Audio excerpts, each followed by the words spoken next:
हरि ओम तत्सत्। श्रीमते रामचंद्राय नमः। ओम परमहंसा स्वादित चरणकमलचिन्मकरन्दाय भक्तजनमानसनिवासाय श्रीरामचंद्राय नमः। वागीशायस्य वदने लक्ष्मीर्यस्य च वक्षसि यस्यास्ति हृदये संवित् तं नृसिंहमहं भजे।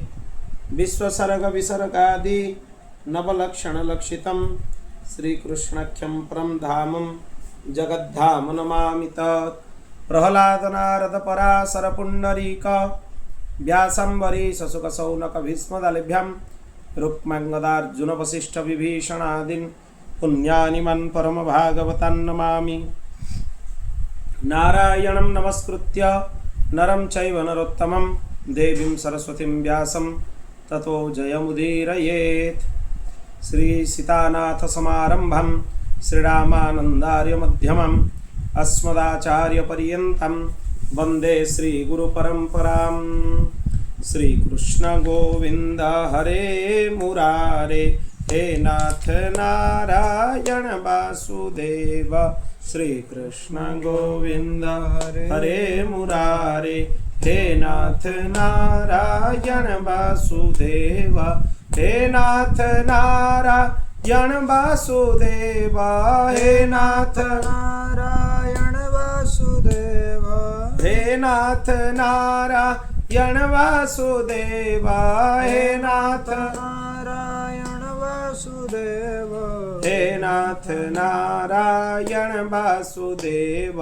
हे नाथ नारायण वासुदेव। श्रीकृष्ण गोविन्द हरे मुरारे हे नाथ नारायण वासुदेव। श्रीकृष्ण गोविन्द हरे मुरारे हे नाथ नारायण वासुदेव। बोल भक्तवत्सल भगवान की। श्री महाभारत ग्रंथ की। अनंत कोटि ब्रह्मांड नायक भगवान महती कृपा अनुकंपारु आज आम सप्तम दिवस महाभारत कथार प्रवेश करवा। एथिरे आज आरंभ होब भगवान वेदव्यास आज्ञा वैशंपायन महर्षि कथा कहवा आरंभ कले। सौनक मुनि पचारुचंती हे उग्रश्रवा सुत महाभारत कथा बहुत पवित्र। ए सर्पसत्रर अंतिम भागरे जेतले सरिला सर्पसत्र जन्मेजय प्रार्थना कले भगवान कृष्णद्वैपायन को जे महाभारत कथा मो पूर्वज मानकर चरित्र मते शुणातु। भगवान वेदव्यास आज्ञा देले वैशंपायन महर्षि तांकरी आज्ञा रे वैशंपायन महर्षि जो कथा शुणैथिले से कथा दया करी आपण हमकु शुणातु। कारण आपण भी उपस्थित थिले से कथारे आपण भी शुणिकी आछंती तेणु जहाँ शुणिचंती हमकु शुणातु। सेइटु उग्रश्रवा सुत कथा शुणैबा आरंभ कले। जेतेबेले भगवान वेदव्यास शुणिथिले जे जन्मेजय सर्पयज्ञर दीक्षा नैचंती सर्पयज्ञर मनस्थ करिचंती सेइटु पाखरु भगवान वेदव्यास आसिले जे सर्पसत्र में उपस्थित रहिबी। भगवान वेदव्यासंकर जन्म केमिति हेछि। शक्तिंकर पुत्र हेले पराशर। ए पराशर मुनिंकर पाखरु सत्यवती देवींक गर्भरु जमुनार एक द्वीप अंचल तांकर प्राकट्य होइछि। से पांडव मानकर पितामह थिले। तांकर प्रकट विषय रे भी बहुत सुंदर कथा आसे आगु भी आसीबो। भगवान वेदव्यास जेतेबेले तांको प्रकट होबार समय आसिला तत्क्षणात् मत्स्यर गर्भरु जो प्रकट होइथिले मत्स्यगंधा तांको जेतेबेले देखिले भगवान पराशर महर्षि से तांको कहिले जे वर्तमान एक उत्तम महापुरुष भगवान अवतारंकर प्रकट समय उपस्थित होइछि तेणु तांकर प्रकट हबो। तेणु जेतेबेले निजर तेज को पराशर मुनि योजनगंधांकर गर्भरे स्थापन कले तत्क्षणात् भगवान वेदव्यास जन्म हेले तत्क्षणात्। तेणु ये प्राकृत मानुषी सृष्टि नुहे आ तांकर वर्ण को नहीं वर्तमान जो सब कुतर्क च होउची जे से ब्राह्मण नुहे ये संपूर्ण कुतर्क कहीं ना योजन गंधांकर कौन जोनि माने कौन वर्ण नथिला से मत्स्य पाखर प्रकट होते जदि एपरि देखा जाए। द्वितीय प्रकार रे तांकर पिता ब्राह्मण तेणु तांको ब्राह्मण कन्या बोली कहा जाई परिवो सी रहुथिले दास राजा पाखे किंतु सी पालित पिता तेणु योजन गंधा को जे मत्स्यगंधा आम जहाँ कहुचे तांको कौन कले पराशर मुनि योजन गंधा करदेले तांको देहर सुगंध योजन पर्यंत व्यापी जाउथुला तांकर प्रकृत ना सत्यवती जेहेतु माछर गंध तांको देहरु बाहरतला तांको आउतला मत्स्यगंधा किंतु भगवान पराशर आशीर्वाद रु सेटा योजन जाई सुगंध व्यापी गला तेणु तांको नाला योजन गंधा।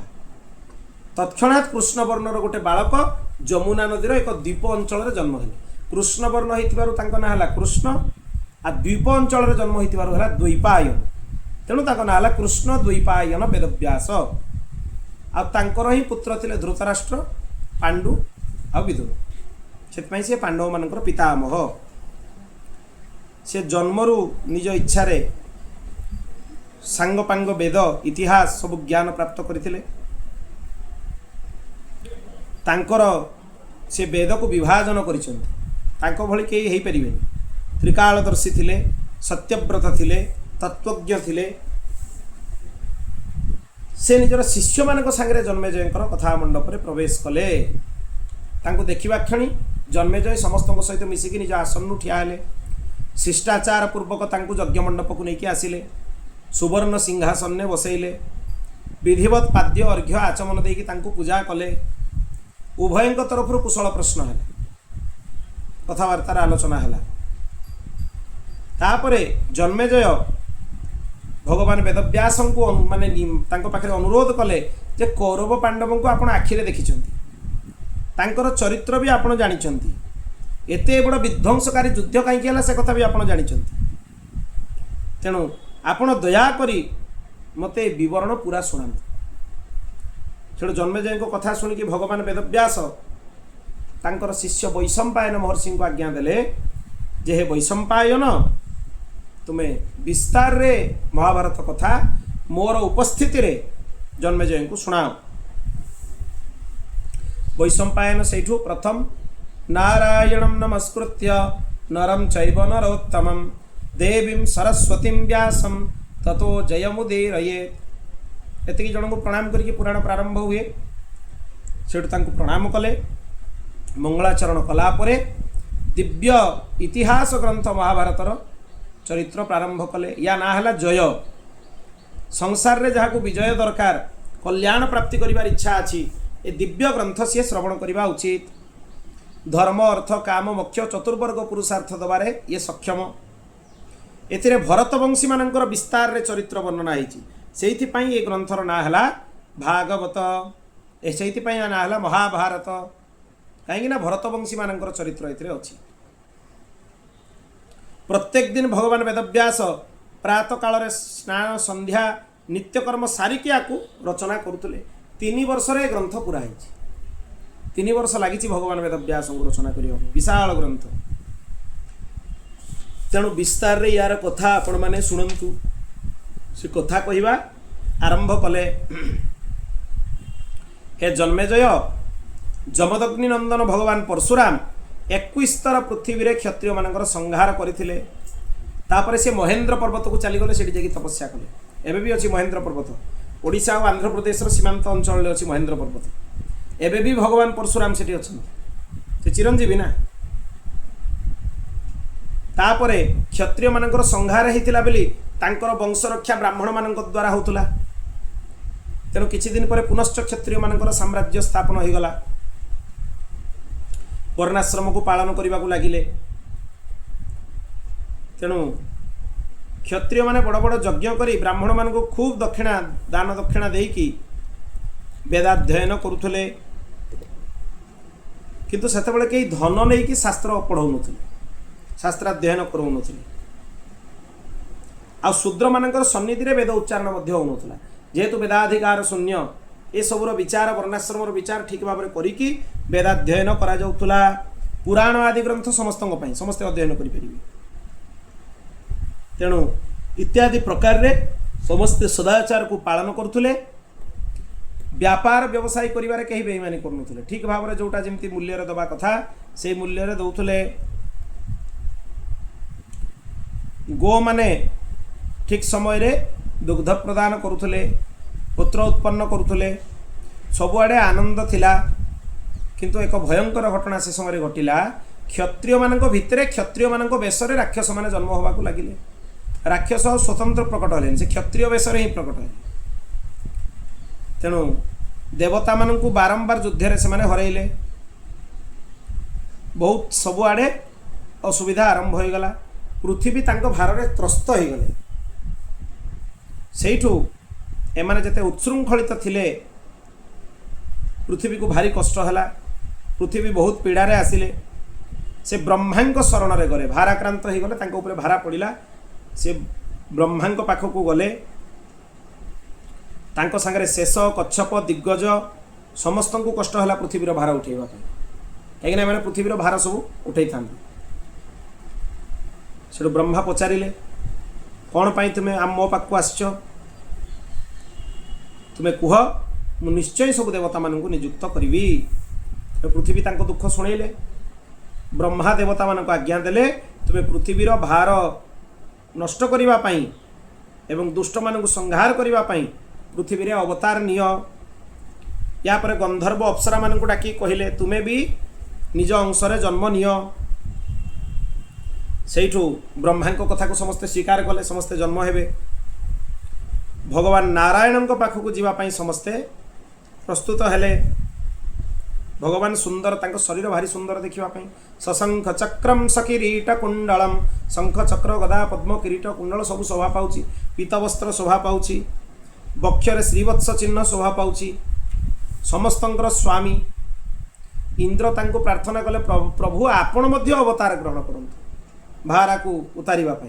भगवान कहले तथास्तु। तापरे सब देवता माने भी सेठु पळैले। राक्षस मान विनाश पाई समस्ते अवतार नहीं जन्म होबाकू प्रकट होबाकू लगिले। जन्मेजय कहले भगवान मु देवता, दानव, गंधर्व, अप्सरा, मनुष्य, यक्ष, राक्षस समस्त उत्पत्ति शुणा चाहूँगी, आपण विस्तार रे शुणातु। ब्रह्मा तांकर मानस पुत्र मरीचि, अत्रि, अंगिरा, पुलस्त्य, पुलह, क्रतु एमाने सब उत्पन्न हेले। मरीचिंकर पुत्र हेले कश्यप। कश्यपंक पाखरु समस्त प्रजा उत्पन्न होइछन। दक्ष प्रजापतिंकर 13 जन कन्या, अदिति, दिति, दनु, काला, दनायु, सिंहिका, क्रोधा, प्राधा, विश्वा, विनता, कपिला, मुनिया और कद्रु ए माने विवाह कले कहा सहित कश्यप मुनि सहित। ये सब होचंती दक्ष कन्या। दक्ष हेले प्रजापति। अदितिंकर 12 जन पुत्र हेले आदित्य, तांको कहगला 12 आदित्य। धाता, मित्र, अर्यमा, शक्र, वरुण, अंश, भग, विवस्वान, पूषा, सविता, त्वष्टा और विष्णु एमाने हेले 12 जन आदित्य, 12 आदित्य। अदितिंकर पुत्र होबार तांको आदित्य कहगला। सबुठु सान थिले विष्णु, किंतु गुण रे सबुठु बड़ थिले। ये भगवान महाविष्णु नुहे। महाविष्णु तो परम ब्रह्म, तांकर जन्म सृष्टि नहीं कि तांकर विनाश नहीं। ये होचंती अवतार धारण करथिबा विष्णु। दितिंकर पुत्र हेले हिरण्यकशिपु। हिरण्यकशिपुंकर 5 जन पुत्र थिले, प्रह्लाद, सल्लाद, अनुल्लाद, शिबी आउ बास्कल। ये प्रह्लादंकर भाई सब। प्रह्लादंकर 3 जन पुत्र थिले, विरोचन, कुंभ आउ निकुंभ। विरोचनंकर पुत्र हेले बळी आ बळींकर पुत्र हेले बाणासुर। जो बाणासुर शिवंकर महान भक्त, ये बळींकर पुत्र। बाणासुर भगवान शंकरंकर महान सेवक। दनुंकर 40 जन पुत्र प्रसिद्ध। एमाने हेले दानव। सिंहिकांक पाखरु राहु हेले, जे सूर्य और चंद्र को ग्रास करती। क्रूरा बा क्रोधांक पाखरु सुचंद्र, चंद्रहंता, चंद्र प्रमर्दन एमाने सब जन्म हेले। क्रोधोवश नामक गण तांको कहा जाए। दनायुंक पाखरु 4 जन पुत्र हेले, विक्षर, बल, वीर आ वृत्रासुर। कालांक पाखरु विनाशन क्रोध क्रोधहंता क्रोध शत्रु कालकेय एमाने प्रकट हेले। भृगु ऋषि पाखरु असुरंकर पुरोहित शुक्राचार्य जन्म हेले। ये असुर मानकर गुरु दैत्य गुरु। तांकर चारि पुत्र हेले। तांको भितरे तोष्टाधर आउ अत्रि प्रधान थिले। ये असुरंकर यागयज्ञ कराउतले। आंकर पुत्र पौत्र एते आगको बढ़िले सेमानकर गणना भी करि होबनी। तार्क्ष्य अरिष्ट नेमि गरुड़ अरुण आरुणी बारुणी एमानकु वैनतेय कहा जाए। विनतानंदन विनता मांकर पुत्र। शेष अनंत बासुकी तक्षक भुजंगम कूर्म कुलिक ये सबु सर्प माने हेले कद्रुंकर पुत्र। 1000 जन पुत्र एमाने मुख्यता भितर 1000 जनकर ना तो कहि होबनी। मुख्य मुख्य मानकर ना कहि दिया गला। तापरे भीमसेन उग्रसेन सुपर्ण नारद ये जो 16 जन देवगंधर्व ये कश्यप पत्नी मुनिंकर पुत्र। एमानकर वंश भी सेमती आगको बढ़िला। प्राधा नामक जो दक्ष कन्या थिले तांको पाखरु अनवद्या मनुवंशा आदि कन्या माने सिद्ध पूर्ण बरिही देवगंधर्व एमाने सब उत्पन्न हेले। प्राधांक पाखरु अलंबुषा मित्रकेशी विद्युत्पन्ना तिलोत्तमा अरुणा रक्षिता रंभा मनोरमा केशिनी सुबाहु सुरता सुरजा सुप्रिया ये सब अप्सरा माने प्रकट हेले। 4 जन गंधर्व भी तांको पाखरु प्रकट हेले। अतिबाहु हाहा हु आउ तुम्बुरु एमाने सब प्रसिद्ध गंधर्व। हाहा गंधर्व हु गंधर्व तुम्बुरु गंधर्व एमाने सब प्रसिद्ध। कपिलांक पाखरु गो ब्राह्मण गंधर्व अप्सरा उत्पन्न हेले। एई प्रकार सर्प सुपर्ण रुद्र मरुद गो ब्राह्मण सबु सृष्टि रे भरपूर हो गले। ए कश्यप ऋषि पाखरु संपूर्ण सृष्टि भरपूर हो गले। से जार गोत्र जन न था कहुए तुम काश्यप गोत्र कही दियो। कहीं सबू हूँ कश्यपर वंशज सबू नाग माने जी बैनते आदि पक्षी नाग पक्षी गंधर्व देवता सबू हेले कश्यप ऋषि पुत्र। बहुत विस्तार तांकर वंश। ब्रह्मांकर सप्तम मानस पुत्र थिले स्थाणु। स्थाणुंकर 11 जन पुत्र हेले। मृगव्याध सर्प निरुति अजैकपाद अहिर्बुध्य पिनाकी दहन ईश्वर कपाली स्थाणु आउ भव एमानंको 11 रुद्र कहा जाए। 11 जन रुद्र शिवंकर 11टा स्वरूप शिव पुराण भी कथा आसे। अंगिरांकर 3 पुत्र हेले बृहस्पति उतथ्य आउ संवर्त। बृहस्पति हेले अंगिरा पुत्र। अत्रिंकर बहुत पुत्र हेले। पुलस्त्यंक पाखरु राक्षस बानर किन्नर आउ जक्ष हेले। पुलहंक पाखरु सलभ सिंह किमपुरुष व्याघ्र जक्ष इहामृग एमाने सब पुत्र हेले।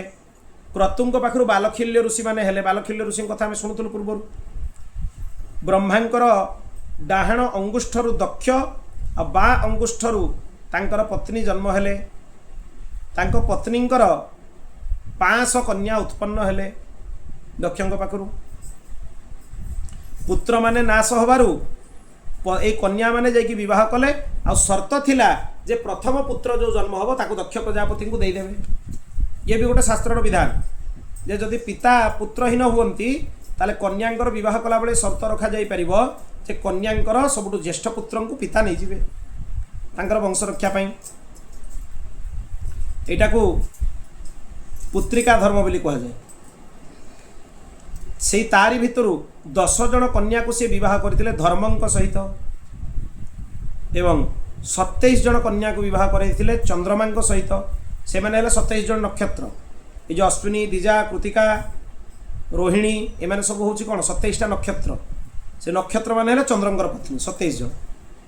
13 जन कश्यपं को विवाह करथिले तांको कथा आमे सुनुथुलु। धर्मंकर 10 जन पत्नी की कीर्ति लक्ष्मी ध्रुति मेधा पुष्टि श्रद्धा क्रिया बुद्धि लज्जा और मति। ये धर्म पत्नी धर्मंकर पत्नी। धर्मंकर पत्नी एमाने सब रहिले।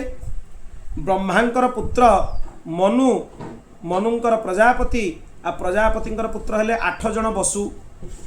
किए से माने धर ध्रुव सोम अह अनिल अनल प्रत्युष प्रभास।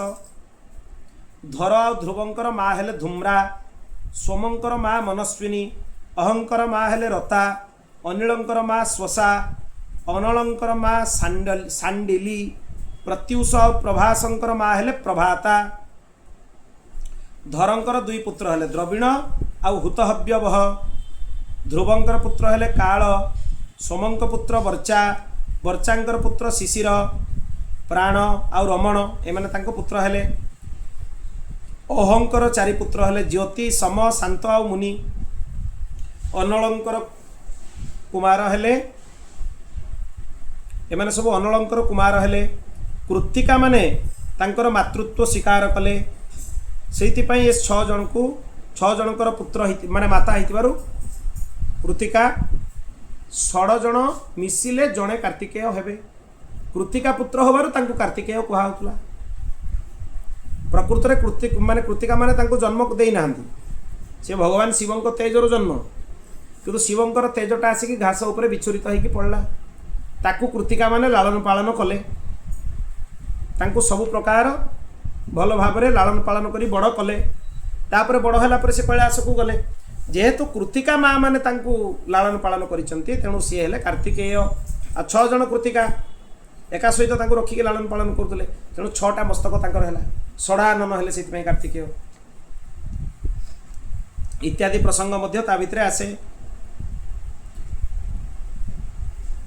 ଅନିଳଙ୍କର ପତ୍ନୀ ଶିବାଙ୍କ ପାଖରୁ ମନୋଯୋଗ ଆଉ ଅଭିଜ୍ଞାନଗତି ନାମକ 2 ଜଣ ପୁତ୍ର ହେଲେ।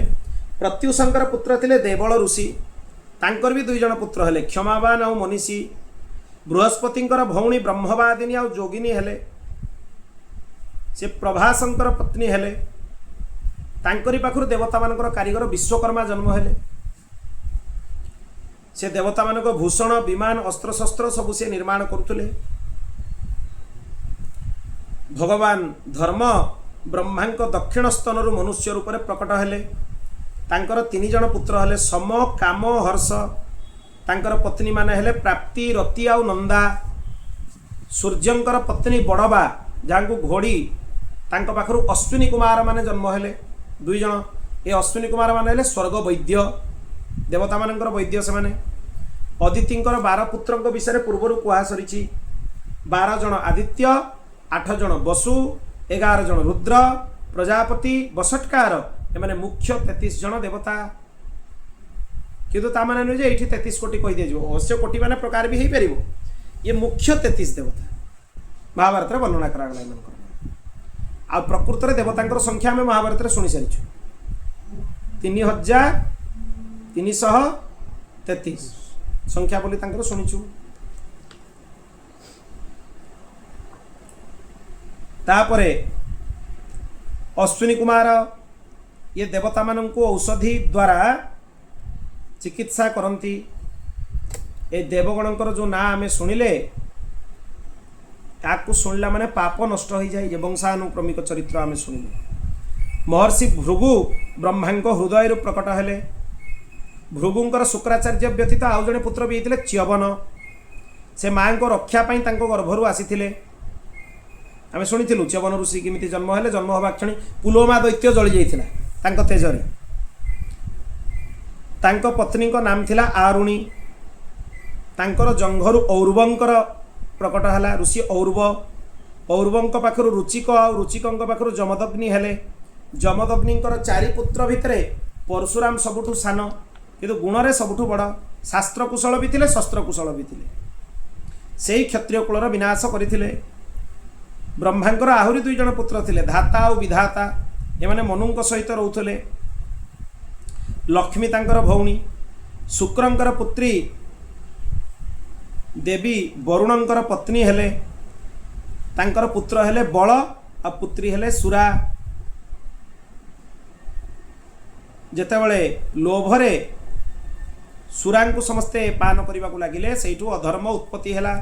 प्राणी मानकर नाश करिबारे समर्थ हैला। अधर्मंकर पत्नी हेले निरुति। तांकर 3 जण भयंकर पुत्र थिले भय, महाभय और मृत्यु। ये सब अधर्मर पुत्र। मृत्युंकर पत्नी पुत्र कहीं नथिले। ताम्रांक पाखरु 5 जण कन्या हेले काकी, सेनी, भासी, धृतराष्ट्री और सुखी। काकींक पाखरु उलुक, सेनींक पाखरु बाज, भासींक पाखरु कुकुर और गध। धृतराष्ट्रींक पाखरु हंस, कलहंस, चक्रवाक आ शुकଙ୍କ ପାଖରୁ शुक ଜାତୀୟ ଯେତିକି ସବୁ ଶୁଆମାନେ ଜନ୍ମ ହେଲେ। କ୍ରୋଧଙ୍କର 9 ଜଣ କନ୍ୟା ମୃଗୀ, ମୃଗମନ୍ଦା, ହରି, ଭଦ୍ରାମନା, ମାତଙ୍ଗୀ, ଶାର୍ଦୁଳି, ଶ୍ଵେତା, ସୁରଭି, ସୁରସା। ମୃଗୀଙ୍କ ପାଖରୁ ମୃଗ, ମୃଗମନ୍ଦାଙ୍କ ପାଖରୁ ରିଛ ଆଉ ସୁମର, ଭଦ୍ରମନାଙ୍କ ପାଖରୁ ଐରାବତ ହାତୀ, ହରିଙ୍କ ପାଖରୁ ଚଞ୍ଚଳ ଘୋଡ଼ା, ବାନର ଆଉ ଗୋ ସମାନ ପୁଚ୍ଛ ଥିବା ପଶୁ, ଶାର୍ଦୁଳିଙ୍କ ପାଖରୁ ସିଂହ, ବାଘ, ଗଣ୍ଡା ଏମାନେ ଉତ୍ପନ୍ନ ହେଲେ। ମାତଙ୍ଗୀଙ୍କ ପାଖରୁ ହାତୀମାନେ ପ୍ରକଟ ହେଲେ। ସୁରଭିଙ୍କ ପାଖରୁ ରୋହିଣୀ, ଗନ୍ଧର୍ବୀ, ବିମଳା, ଅନଳା ନାମକ 4ଟି କନ୍ୟା ଉତ୍ପନ୍ନ ହେଲେ। ରୋହିଣୀଙ୍କ ପାଖରୁ ଗାଈ, ବଳଦ, ଗନ୍ଧର୍ବୀଙ୍କ ପାଖରୁ ଘୋଡ଼ା, ଅନଳାଙ୍କ ପାଖରୁ ଖଜୁର, ତାଳ, ହିନ୍ତାଳ, ତାଳି, ଖର୍ଜୁର, ସୁପାରି, ନଡ଼ିଆ, ପିଣ୍ଡ ଫଳ ଥିବା ବୃକ୍ଷ ସବୁ ଉତ୍ପନ୍ନ ହେଲେ। ଏସବୁ ମାନେ ଖାଲି ଦେବତାମାନଙ୍କୁ ଉତ୍ପନ୍ନ କରିନାହାନ୍ତି, ବିଭିନ୍ନ ପଶୁ, ପକ୍ଷୀ, ବୃକ୍ଷ, ଲତା ସବୁ ଏମାନଙ୍କ ପାଖରୁ ବିଭିନ୍ନ ପ୍ରକାର ସୃଷ୍ଟି। ସୁରସାଙ୍କ ପାଖରୁ କଙ୍କ ପକ୍ଷୀ ଆଉ ନାଗମାନେ ପ୍ରକଟ ହେଲେ। ଅରୁଣଙ୍କର ଭାର୍ଯ୍ୟା ସେନୀଙ୍କ ପାଖରୁ ସମ୍ପାତି ଆଉ ଜଟାୟୁ ହେଲେ। ଏ ଜଟାୟୁଙ୍କ କଥା ଆସିଛି ରାମାୟଣରେ। ସମ୍ପାତି ତାଙ୍କର ବଡ଼ ଭାଇ, ସମ୍ପାତିଙ୍କର କଥା ବି ରାମାୟଣରେ ଅଛି। ଯେତେବେଳେ ସମୁଦ୍ର ପାଖରେ ଯାଇକି ବସିଥିଲେ ଅନ୍ୱେଷଣ କରିବା ପାଇଁ ଜାନକୀଙ୍କୁ, ଯେତେ ସବୁ ବାନରମାନେ ତାଙ୍କୁ ସମ୍ପାତି ଦେଖା ଦେଇଥିଲେ। ଇଏ ଉଭୟଙ୍କର କଥା ବି ତାରି ଭିତରେ ଆସେ। ଇଏ ଅରୁଣଙ୍କର ପୁତ୍ର। ଅରୁଣ ଆଉ ଗରୁଡ଼ 2 ଜଣ ପକ୍ଷୀ ଥିଲେ। ତେଣୁ ଗରୁଡ଼ ଏମାନଙ୍କର କ'ଣ ହେଇଯିବେ? ତାଙ୍କର କାକା ହେଇଯିବେ, କାହିଁକି ନା ଅରୁଣ ହେଲେ ପିତା। ଏହି ପ୍ରକାର ମୁଖ୍ୟ ମୁଖ୍ୟ ପ୍ରାଣୀମାନଙ୍କର ଉତ୍ପତ୍ତି ବିଷୟରେ କୁହାଗଲା। ତାପରେ କେଉଁ ଦେବତା କାହା ରୂପ ଧାରଣ କରିକି ପ୍ରକଟ ହେଲେ ଇତ୍ୟାଦି କଥା ତାପରେ ଆସିବ। ବୈଶମ୍ପାୟନ କହିଲେ, ଜନ୍ମେଜୟ ଏବେ ମୁଁ ବର୍ଣ୍ଣନା କରୁଛି କେଉଁ ଦେବତା, କେଉଁ ଦାନବ, କେଉଁ ମନୁଷ୍ୟ ରୂପ ଧାରଣ କରିକି ପ୍ରକଟ ହେଲେ। ଦାନବରାଜ ବିପ୍ରଚିତ୍ତି, ଜରାସନ୍ଧ ଆଉ ହିରଣ୍ୟକଶ୍ୟପୁ ଶିଶୁପାଳ ହେଲେ। ସଲ୍ଲାହାଦ, ଶଲ୍ୟ ଆଉ ଅନୁଲ୍ଲାହାଦ ଧୃଷ୍ଟକେତୁ ହେଲେ। ଶିବି ଦୈତ୍ୟ ଦ୍ରୁମ ରାଜା ରୂପରେ ପ୍ରକଟ ହେଲେ। ବାଷ୍କଳ ଭଗଦତ୍ତ ରୂପରେ ପ୍ରକଟ ହେଲେ। କାଳନେମି ଦୈତ୍ୟ କଂସ ରୂପ ଧାରଣ କରିକି ପ୍ରକଟ ହେଲା। କଂସ କ୍ଷତ୍ରିୟ ଥିଲା, କିନ୍ତୁ ଅସୁରର ତେଜ, ଅସୁରର ଅଂଶ। ଭରଦ୍ୱାଜ ମୁନିଙ୍କ ଘରେ ବୃହସ୍ପତିଙ୍କ ଅଂଶରୁ ଦ୍ରୋଣାଚାର୍ଯ୍ୟ ଉତ୍ପନ୍ନ ହେଲେ। ତେଣୁ ଗୋଟେ ପ୍ରକାର ଦ୍ରୋଣାଚାର୍ଯ୍ୟ ହେଲେ ବୃହସ୍ପତି ନିଜେ। ସେ ଶ୍ରେଷ୍ଠ ଧନୁର୍ଦ୍ଧର ଥିଲେ, ଉତ୍ତମ ଶାସ୍ତ୍ରବେତ୍ତା ଥିଲେ, ପରମ ତେଜସ୍ୱୀ ଥିଲେ। ତାଙ୍କ ଘରେ ମହାଦେବ, ଯମ, କାଳ, କ୍ରୋଧ ସମ୍ମିଳିତ ଅଂଶରେ ଅଶ୍ୱତ୍ଥମାଙ୍କ ରୂପରେ ପ୍ରକଟ ହେଲେ। ଇଏ ଏମାନଙ୍କର ମିଳିତ ରୂପ ଅଶ୍ୱତ୍ଥମା। ଅଶ୍ୱତ୍ଥମା ମହାଦେବଙ୍କର ବି ରୂପ, ଯମଙ୍କର ରୂପ, କାଳର ରୂପ, କ୍ରୋଧର ରୂପ। ବଶିଷ୍ଠ ଋଷିଙ୍କର ଅଭିଶାପ ଏବଂ ଇନ୍ଦ୍ରଙ୍କ ଆଜ୍ଞାରେ 8 ଜଣ ବସୁ ରାଜର୍ଷି ଶାନ୍ତନୁଙ୍କ ଘରେ ଗଙ୍ଗାଙ୍କ ଦ୍ୱାରା ଉତ୍ପନ୍ନ ହେଲେ, ଅଷ୍ଟବସୁ। ତାଙ୍କ ଭିତରେ ସବୁଠୁ ସାନ୍ ଥିଲେ ଦେବବ୍ରତ। ତାଙ୍କରି ନାଁ ପରବର୍ତ୍ତୀ ସମୟରେ ଭୀଷଣ ପ୍ରତିଜ୍ଞା କରିବାରୁ ଭୀଷ୍ମ ପିତାମହ ହେଲା। ସେ ଭୀଷଣ ପ୍ରତିଜ୍ଞାରୁ ତାଙ୍କ ନାଁ ହେଇଛି ଭୀଷ୍ମ ପିତାମହ। ସେ କୌରବମାନଙ୍କର ରକ୍ଷକ, ବେଦବେତ୍ତା, ଜ୍ଞାନୀ, ପରମ ବିଦ୍ୱାନ ଆଉ ଶ୍ରେଷ୍ଠ ବକ୍ତା ଥିଲେ। ସେ ଭଗବାନ ପରଶୁରାମଙ୍କ ସହିତ ବି ଯୁଦ୍ଧ କରିଛନ୍ତି। ରୁଦ୍ରଙ୍କର ଜଣେ ଗଣ କୃପାଚାର୍ଯ୍ୟଙ୍କ ରୂପରେ ଅବତୀର୍ଣ୍ଣ ହେଲେ। ଦ୍ୱାପର ଯୁଗର ଅଂଶରେ ଶକୁନିଙ୍କର ଜନ୍ମ ହେଲା। ଦ୍ୱାପର ଯୁଗ ନିଜେ ଶକୁନି ହେଇକି ଜନ୍ମ ହେଲେ। ମରୁଦ୍ଗଣଙ୍କ ଅଂଶରେ ସାତ୍ୟକୀ, ରାଜର୍ଷି ଦ୍ରୁପଦ, କୃତବର୍ମା, ବିରାଟ ଜନ୍ମ ହେଲେ। ଅରିଷ୍ଟାଙ୍କର ପୁତ୍ର ହଂସ ନାମକ ଗନ୍ଧର୍ବରାଜ ଧୃତରାଷ୍ଟ୍ରଙ୍କ ରୂପରେ ପ୍ରକଟ ହେଲେ। ଆଉ ତାଙ୍କର ସାନ ଭାଇ ପାଣ୍ଡୁଙ୍କ ରୂପରେ ପ୍ରକଟ ହେଲେ। ସୂର୍ଯ୍ୟଙ୍କର ଅଂଶ ଧର୍ମ ବିଦୁରଙ୍କ ରୂପରେ ପ୍ରକଟ ହେଲେ। କୁରୁକୁଳ, କଳଙ୍କ, ଦୁର୍ଯ୍ୟୋଧନ କଳିଯୁଗର ଅଂଶରୁ ପ୍ରକଟ ହେଲେ। ସେ କଳିଯୁଗର ଅବତାର। ସେ ନିଜ ଭିତରେ ଅହଙ୍କାର ଦ୍ୱାରା ଶତ୍ରୁତା ସୃଷ୍ଟି କରିକି ପୃଥିବୀକୁ ଭସ୍ମ କରିଦେଲେ।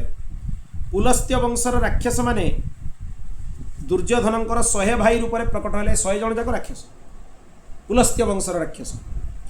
ଧୃତରାଷ୍ଟ୍ରଙ୍କର ସେହି ପୁତ୍ର ଯାହାଙ୍କ ନାମ ଯୁଜୁତ୍ସୁ, ସେ ବେଶ୍ୟାଙ୍କର ଗର୍ଭରୁ ଉତ୍ପନ୍ନ ହୋଇଥିଲେ। ସିଏ ତାଙ୍କ କଥା ଅଲଗା, ସିଏ ରାକ୍ଷସ ନଥିଲେ।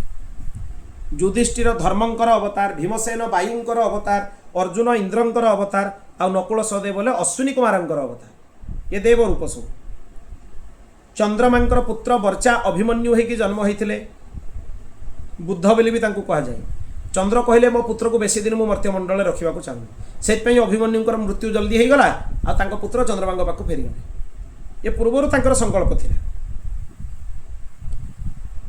ତେଣୁ इंद्रଙ୍କ अंशरू नरावतार अर्जुन हेले आ नारायण अवतार श्रीकृष्ण संगे मित्रता कले नर नारायणकर उपस्थिति द्वारा ही ए महाभारत युद्ध है एक विशिष्ट कथा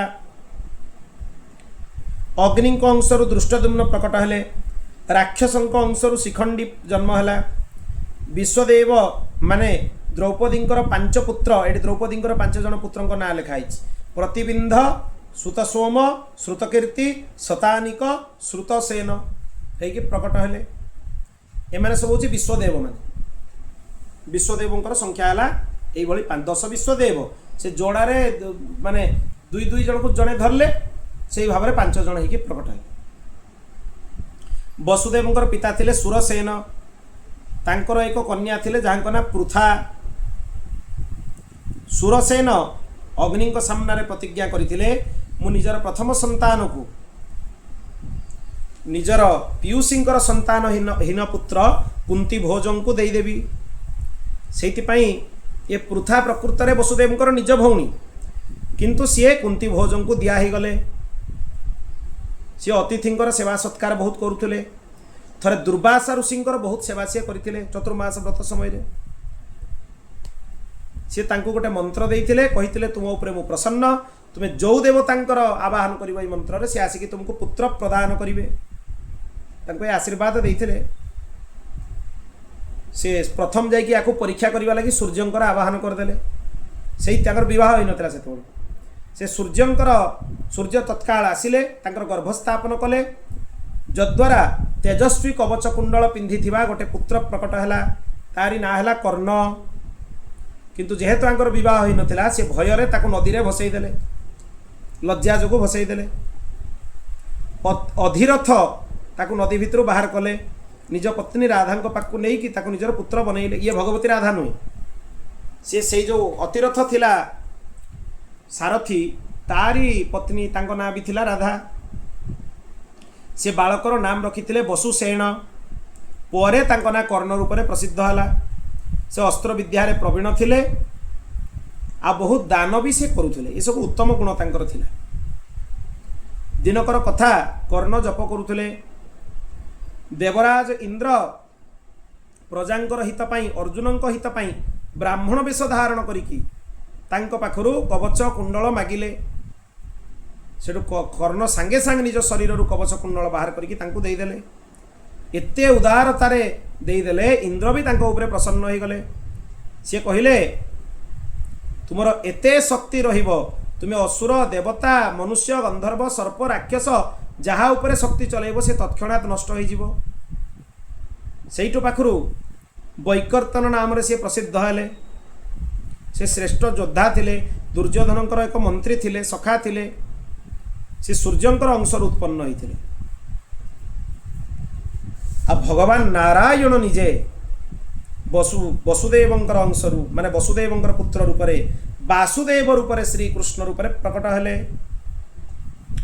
बलदेव शेषनागंकर अवतार थिले सनत कुमार प्रद्युम्न होइकी जन्म हेले जदुवंश भी अनेक देवता माने प्रकट हेले इंद्रंकर आज्ञा अनुसार अप्सरा मानक अंशरू 16,000 स्त्री प्रकट हेले राजा भीष्मकंकर पुत्री रुक्मिणी निजे होचंदी भगवती महालक्ष्मी आ द्रुपदंक घरे जो प्रकट होइतिले द्रौपदी यज्ञसेनी यज्ञ भितर प्रकट होइतिले से निजे इंद्राणी स्वर्गलक्ष्मी तांको कहा जाए सची इंद्रंकर पत्नी इंद्राणी रूप में तांको पूजा करा जाए तांकर पूजार्चना भी हुए कुंती आउ माद्री ए दुई जन सिद्धि आउ ध्रुति ये पांडव मानकर माँ हेले मतींकर जन्म राजा सुबलंकर पुत्री गांधारी रूप में है एमती समस्ते विभिन्न विभिन्न रूप धारण करिकी माने कौरव वंश पांडव वंश रे समस्ते प्रकट हेले ये हूँ तांकर अद्भुत चरित्र